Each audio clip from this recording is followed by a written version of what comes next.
Sometimes life does not test you to break you. It tests you to discover how strong you really are. Welcome to Global English Lab. This is more than an English lesson. This is a story of pain, patience, and power. If you have ever felt tired, poor, rejected, or ignored, this story is for you. Story title: From Nothing to Victory. Part 1. A Life Full of Obstacles. Kaipta wentur nolol kakabado bukshan. Adam was born into a life that did not smile at him. He grew up in a small house made of weak walls and strong worries. Rain entered the house. Cold entered his bones. But hope never left his heart. His father died when Adam was only 7 years old. From that day, Adam stopped being just a child.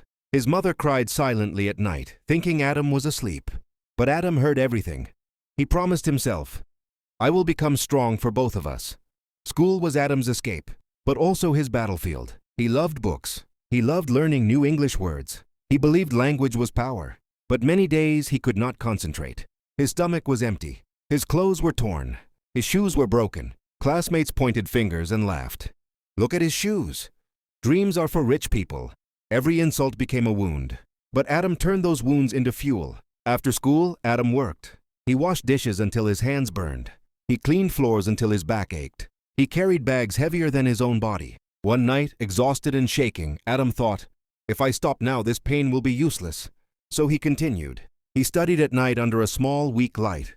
Sometimes the electricity went off. Sometimes sleep defeated him. But Adam repeated one sentence every night: "My future is bigger than my suffering." One day, a teacher noticed him. The teacher said, "Adam, why don't you give up like others?" Adam answered quietly, "Because giving up is more painful than trying."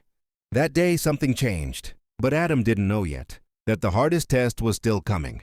Just when Adam thought life could not get worse, it did.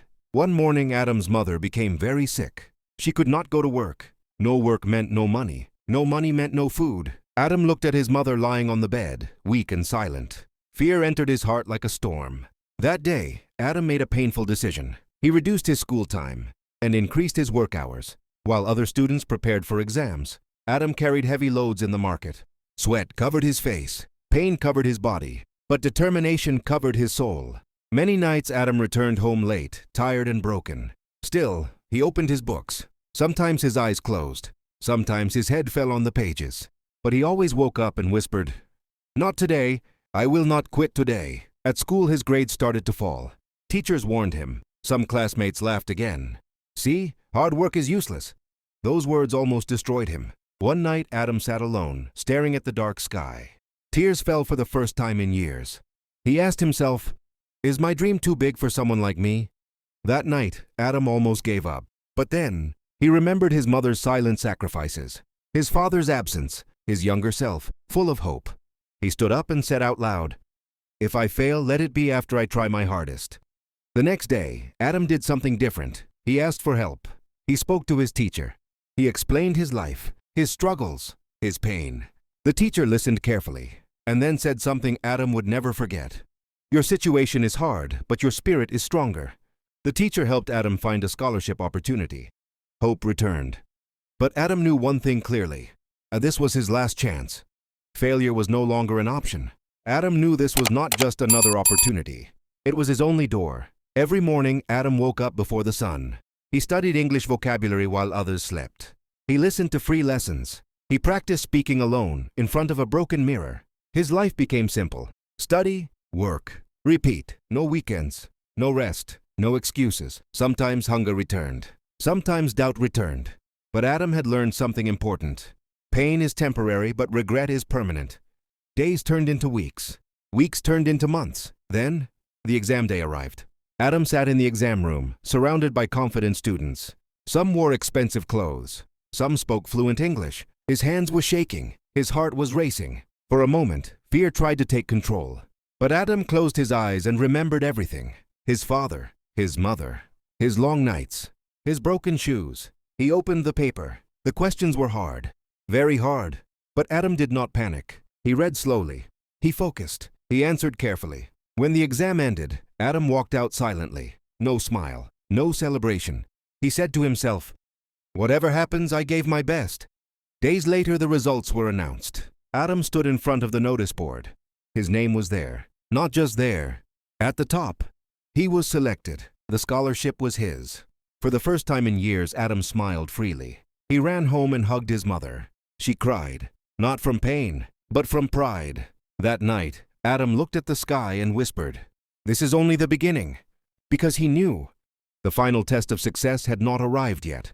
The scholarship opened the door, but the real test started after that. Adam moved to a new city. Tall buildings, fast people, big dreams. For the first time in his life, Adam felt small again. His classmates spoke English fluently. They used big words. They were confident. Adam struggled. He failed his first presentation. His hands shook. His voice cracked. Some students whispered, "He doesn't belong here." That night, Adam sat alone in his small room. For hours, he stared at the wall. Old memories returned. Hunger, mockery, pain. For the first time, success felt heavy. He asked himself, "Did I come this far just to fail again?" Then he stood up. He looked at himself in the mirror and said, "I did not survive my past to be afraid of my future." From that day, Adam changed his routine. He woke up earlier than everyone. He studied when others slept. He practiced speaking English every single day. He recorded his voice. He listened again. He corrected his mistakes. Failure became normal. Quitting became impossible.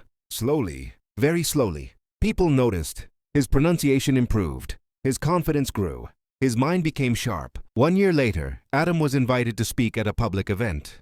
He almost refused. Fear returned. But then he remembered the boy with broken shoes. And he said, "Yes." The day arrived. Adam stood behind the stage. His heart was beating fast. When his name was called, he walked forward. The lights were bright. The room was silent. He took a deep breath and started speaking. His English was clear. His story was powerful. His voice was strong. People listened. Some nodded. Some wiped tears. Adam was not just speaking English. He was speaking his life. When he finished, the room exploded with applause. A man from a big organization approached him and said, "Your story inspires people. We need leaders like you." That moment changed everything. Years later, Adam stood in front of hundreds of young students. He was successful, respected, confident, but humble. He said to them, "I was poor. I was doubted. I failed many times, but I never quit." He paused and added, "If I did it, you can do it too." That night, Adam returned home and sat beside his mother. He held her hands. He whispered, "We made it." Tears fell, not from pain, but from victory. Final lesson for viewers. Success is not magic. It is patience. It is pain. It is persistence. The world may doubt you, and life may delay you, but never deny yourself.